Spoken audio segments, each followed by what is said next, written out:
ತಮ್ಮೆಲ್ಲರಿಗೂ ನಮಸ್ಕರಿಸುತ್ತಾ ಈ ವಿಡಿಯೋದಲ್ಲಿ ಛತ್ರಪತಿ ಶಿವಾಜಿ ಮಹಾರಾಜ್ ಬಗ್ಗೆ ಪ್ರಬಂಧವನ್ನು ನಾವು ಹೇಗೆ ಸರಳ ರೀತಿಯಲ್ಲಿ ಬರೆಯಬಹುದು ಎಂದು ತಿಳಿಯಪಡಿಸುತ್ತಿದ್ದೇನೆ. ದಯಮಾಡಿ ಹೆಚ್ಚಿನ ಸಂಖ್ಯೆಯಲ್ಲಿ ಲೈಕ್, ಕಮೆಂಟ್ ಮತ್ತು ಸಬ್ಸ್ಕ್ರೈಬ್ ಮಾಡಬೇಕಾಗಿ ತಮ್ಮಲ್ಲಿ ವಿನಂತಿ. ಛತ್ರಪತಿ ಶಿವಾಜಿ ಮಹಾರಾಜ್ ಜೀವಂತ ಸಂಕೇತ ಮತ್ತು ರಾಷ್ಟ್ರೀಯತೆಯ ಸಂಕೇತ. ಮರಾಠ ಸಾಮ್ರಾಜ್ಯವನ್ನು ಸ್ವಂತ ಬಲದ ಮೇಲೆ ನಿರ್ಮಿಸಿದಂತಹ ಭಾರತೀಯ ಆಡಳಿತಗಾರ. ವೀರ ಛತ್ರಪತಿ ಶಿವಾಜಿ ಕೂಡ ಭಾರತವನ್ನು ವಿದೇಶಿ ಶಕ್ತಿಯಿಂದ ಸ್ವತಂತ್ರಗೊಳಿಸುವುದರ ಮೂಲಕ ಸಾರ್ವಭೌಮ ಸ್ವತಂತ್ರ ಆಡಳಿತವನ್ನು ಸ್ಥಾಪಿಸಲು ಪ್ರಯತ್ನಿಸಿದರು. ಈ ಕಾರಣದಿಂದಾಗಿ ಶಿವಾಜಿಯನ್ನು ಪ್ರಮುಖ ನಾಯಕ ಮತ್ತು ಅಮರ ಸ್ವಾತಂತ್ರ್ಯ ಹೋರಾಟಗಾರನಾಗಿ ಸ್ವೀಕರಿಸಲಾಗಿದೆ. ಛತ್ರಪತಿ ಶಿವಾಜಿ ಮಹಾರಾಜರು ಧೈರ್ಯಶಾಲಿ ಆಡಳಿತಗಾರರಾಗಿದ್ದರು. ಕೆಲವರು ಶಿವಾಜಿಯನ್ನು ಹಿಂದೂ ಹೃದಯ ಸಾಮ್ರಾಟ್ ಎಂದು ಕರೆದರೆ, ಕೆಲವರು ಅವರನ್ನು ಮರಾಠರ ಹೆಮ್ಮೆ ಎಂದು ಕರೆಯುತ್ತಾರೆ. ಮುಖ್ಯವಾಗಿ ಅವರು ಭಾರತ ಗಣರಾಜ್ಯದ ಸೂಪರ್ ಹೀರೋ ಆಗಿದ್ದರು.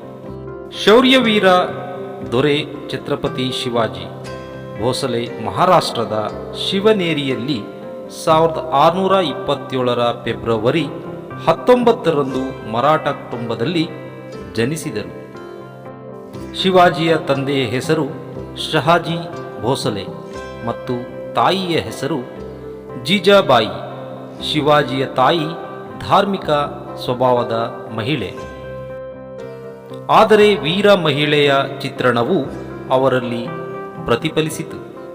ಶಿವಾಜಿ ತನ್ನ ಬಾಲ್ಯದಲ್ಲಿ ರಾಮಾಯಣ, ಮಹಾಭಾರತ ಮತ್ತು ಇತರ ಭಾರತೀಯ ವೀರರ ಪ್ರಕಾಶಮಾನವಾದ ಕಥೆಗಳನ್ನು ತಿಳಿದುಕೊಳ್ಳಲು ಇದು ಕಾರಣವಾಗಿದೆ. ಅವರು ಸಾಯಿಬಾಯಿ ನಿಂಬಾಳ್ಕರ್ ಅವರೊಂದಿಗೆ 14 ಮೇ 1640ರಂದು ವಿವಾಹವಾದರು. ಅವರ ಹಿರಿಯ ಮಗನ ಹೆಸರು ಸಂಭಾಜಿ. ಅವರು ವಿಶ್ವದ ಮೊದಲ ಬಾಲ ಬರಹಗಾರ ಎಂದು ಪರಿಗಣಿಸಲ್ಪಟ್ಟಿದ್ದಾರೆ. 16ನೇ ವಯಸ್ಸಿನಲ್ಲಿ ಶಿವಾಜಿ 1646ರಲ್ಲಿ ಬಿಜಾಪುರದ ತೋರಣ ಕೋಟೆಯನ್ನು ವಶಪಡಿಸಿಕೊಂಡರು. ಇದರ ನಂತರ ಶಿವಾಜಿ ಪುಣೆಯ ಅನೇಕ ಪ್ರಮುಖ ಕೋಟೆಗಳನ್ನು ವಶಪಡಿಸಿಕೊಂಡರು. ಶಿವಾಜಿ 1657ರವರೆಗೆ ಮೊಘಲ್ ಸಾಮ್ರಾಜ್ಯದೊಂದಿಗೆ ಶಾಂತಿಯುತ ಸಂಬಂಧವನ್ನು ಉಳಿಸಿಕೊಂಡರು. ಆದರೆ ಶಿವಾಜಿಯ ಹೆಚ್ಚುತ್ತಿರುವ ಶಕ್ತಿಯನ್ನು ನೋಡಿದ ಮೊಘಲ್ ಚಕ್ರವರ್ತಿ ಔರಂಗಜೇಬನು ಶಿವಾಜಿಯ ಮೇಲೆ ಆಕ್ರಮಣ ಮಾಡಲು ದಕ್ಷಿಣದಲ್ಲಿ ನೇಮಿಸಿದ ತನ್ನ ಸುಬೇದಾರನಿಗೆ ಆದೇಶಿಸಿದ. ಆದರೆ ಶಿವಾಜಿಯೊಂದಿಗಿನ ಯುದ್ಧದಲ್ಲಿ ಅವನು ತನ್ನ ಮುಖವನ್ನು ಎದುರಿಸಬೇಕಾಯಿತು. ಇದರ ನಂತರ ಔರಂಗಜೇಬನು ತನ್ನ ಅತ್ಯಂತ ವಿಶ್ವಾಸಾರ್ಹ ಸೇನಾಪತಿ ರಾಜಾ ಜೈಸಿಂಗ್ ಜೊತೆಗೆ ಶಿವಾಜಿಯನ್ನು ಹತ್ತಿಕ್ಕಲು ಮತ್ತು ಪುರಂದರ ಕೋಟೆಯನ್ನು ವಶಪಡಿಸಿಕೊಳ್ಳಲು ಯೋಜಿಸಿದನು. ಆದರೆ ಶಿವಾಜಿಯ ಕೆಚ್ಚೆದೆಯ ಸೈನಿಕ ಮುರಾರಿ ಪುರಂದರನನ್ನು ರಕ್ಷಿಸುವ ಸಂದರ್ಭದಲ್ಲಿ ಅವರ ಮರಣವನ್ನು ಎದುರಿಸಿದರು. ಪುರಂದರ ಕೋಟೆಯನ್ನು ವಶಪಡಿಸಿಕೊಳ್ಳಲು ಸಾಧ್ಯವಿಲ್ಲ ಎಂದು ಪರಿಗಣಿಸಿ ರಾಜಾ ಜೈಸಿಂಗ್ ಶಿವಾಜಿಯ ಒಪ್ಪಂದವನ್ನು ಒಪ್ಪಿಕೊಂಡರು. ಅದರ ನಂತರ ಪುರಂದರ ಒಪ್ಪಂದವನ್ನು 22 ಜೂನ್ 1665ರಂದು ಇಬ್ಬರು ಆಡಳಿತಗಾರರ ಒಪ್ಪಿಗೆಯೊಂದಿಗೆ ತೀರ್ಮಾನಿಸಲಾಯಿತು.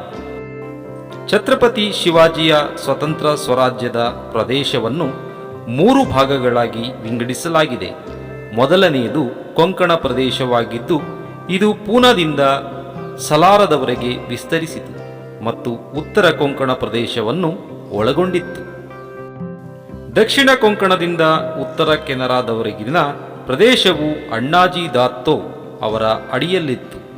ಸತಾರದಿಂದ ಧಾರವಾಡ ಮತ್ತು ಕೋಫಾಲ್ ಪ್ರದೇಶವು ಆಗ್ನೇಯ ಪ್ರದೇಶದ ಅಡಿಯಲ್ಲಿ ಬಂದಿತು.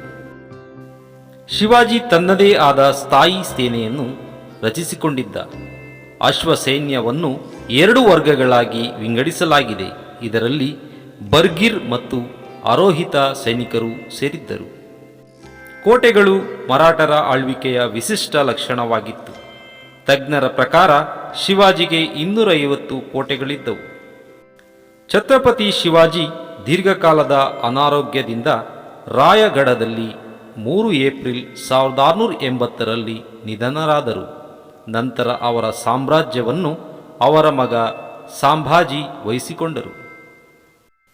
ಬಹುಮುಖ ಪ್ರತಿಭೆಯ ಛತ್ರಪತಿ ಶಿವಾಜಿ ಮಹಾರಾಜರ ಜನ್ಮದಿನವನ್ನು ಫೆಬ್ರವರಿ 19ರಂದು ಮಹಾರಾಷ್ಟ್ರದಲ್ಲಿ ಆಚರಿಸಲಾಗಿದ್ದರೂ ಹಿಂದೂ ಕ್ಯಾಲೆಂಡರ್ನಲ್ಲಿ ಬರುವ ದಿನಾಂಕದ ಪ್ರಕಾರ ಅನೇಕ ಸಂಘಟನೆಗಳು ಶಿವಾಜಿಯ ಜನ್ಮದಿನವನ್ನು ಆಚರಿಸುತ್ತವೆ.